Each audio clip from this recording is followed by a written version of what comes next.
حضور اکرم صلی اللہ علیہ وسلم کی ہمدردی کا حیران کر دینے والا واقعہ سماعت فرمائے۔ دیکھیے، غزوہ احد کا موقع تھا۔ مسلمانوں اور مشرکین مکہ کے درمیان زبردست لڑائی جاری تھی۔ کفار کی پوری کوشش تھی کہ مسلمانوں کو شکست دے کر ان کا نام و نشان مٹا دیا جائے۔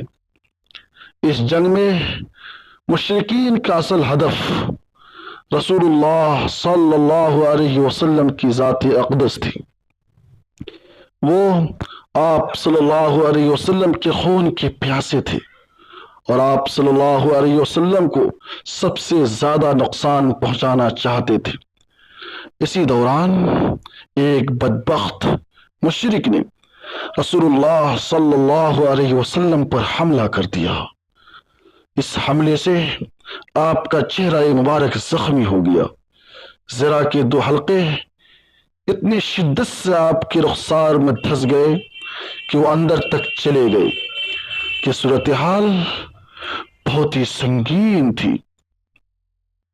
حضرت ابو عبیدہ بن جراح رضی اللہ تعالیٰ عنہ آگے بڑھے اور انہوں نے اپنی انگلیوں یا ہاتھوں کے بجائے انتہائی احتیاط سے اپنے دانتوں کا استعمال کرتے ہوئے ان حلقوں کو آپ صلی اللہ علیہ وسلم کے رخسار مبارک سے نکالا۔ یہ کام آسان نہیں تھا کیونکہ زرہ کے حلقے رخسار میں گہرائی تک داخل ہو چکے تھے۔ بالآخر انہوں نے حضور اکرم صلی اللہ علیہ وسلم کی رخسار مبارک سے زرہ کے حلقے نکال باہر کیے۔ زرہ کے حلقے نکل تو گئے لیکن اس کوشش میں زرہ نکالنے میں حضرت ابو عبیدہ رضی اللہ تعالی عنہ کے دانت بھی ٹوٹ گئے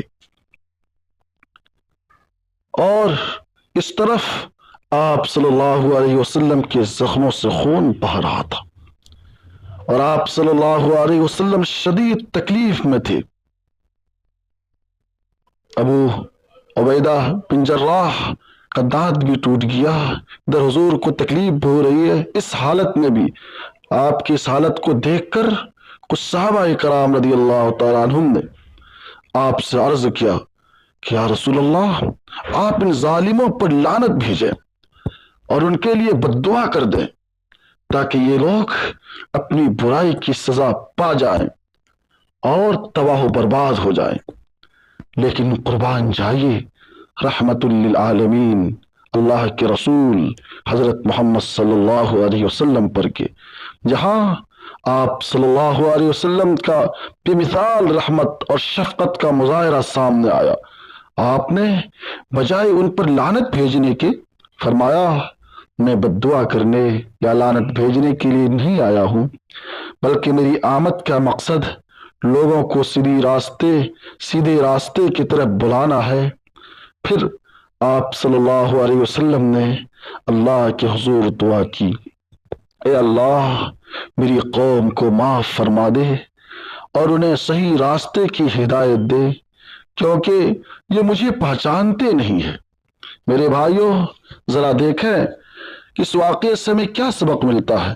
سبق ملتا ہے ہمیں کہ اس واقعے سے ہمیں یہ سبق ملتا ہے کہ رسول اللہ صلی اللہ علیہ وسلم نے شدید تکلیف اور ظلم کے باوجود بدلہ لینے کے بجائے معافی اور رحمت کا راستہ اختیار کیا، جو اعلیٰ اخلاق اور صبر کی علامت ہے۔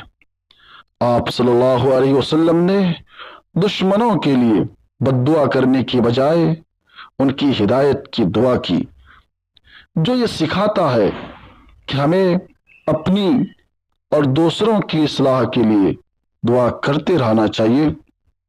اسی طرح یہ واقعہ ہمیں یہ بھی بتاتا ہے کہ دین کا اصل مقصد لوگوں کو ہدایت کی طرف بلانا اور ان کی بھلائیاں چاہنا اور ظلم و ستم کو ختم کر کے عدل و انصاف کو قائم کرنا، امن و سلامتی کا ماحول بنانا، یہی اسلام کا اصل ہدف اور مقصد ہے۔ اللہ ہم سب کو حق پر قائم رکھے، آمین۔